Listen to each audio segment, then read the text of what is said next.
Josh Denbo here, consumer protection attorney, and also just a stressed out human sometimes.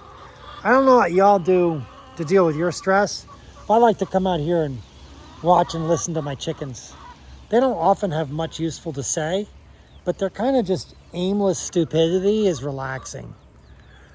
Hey, I'm here just to talk about the latest mortgage. Yeah, they're loud. Well, I've dealt with some mortgage cases that are really bothering me because they're just so awful. I have an elderly couple I'm looking into now who were convinced to refinance with a company to help them out. And they got into a 20% loan with a deed in lieu, which means if they don't pay, the house gets transferred over to these fraudsters. The thing of it is the Truth in Lending Act has something to say about that. And I know there's a bunch of stuff on the internet about the Truth in Lending Act. It's a massively complicated statute, but there's one section of the Truth in Lending Act that was amended in 2010 to that if it had been in existence in 2003, I don't think we would have had this crisis. Seriously, the Great Recession, I think we would not have had that problem. And what this new change says is at the time of originating the financing, the lender has to make a good faith determination that the borrower could afford the payments.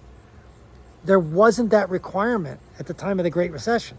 So you'd have these scurrilous companies selling loans hither and yon, knowing they could sell them to the secondary market, all of whom would buy them. They'll all be put onto the tertiary market, sold to hedge funds and all those other jerks.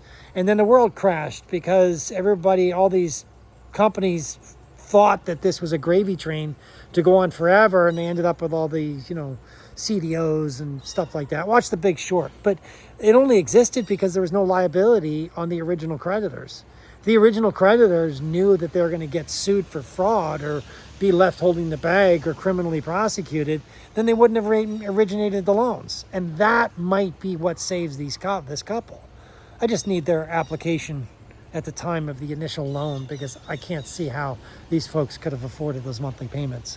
So anyway, that's a case that I have right now. It's stressing me out because I can't seem to get all the records. And if I can't get all the records, I don't know if I can take this case. And I want to take this case because I like people.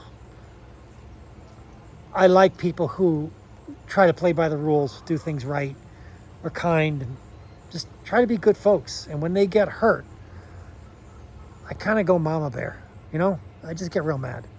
All right, man, it's a good thing I got a law license to do something about it, right? All right, later.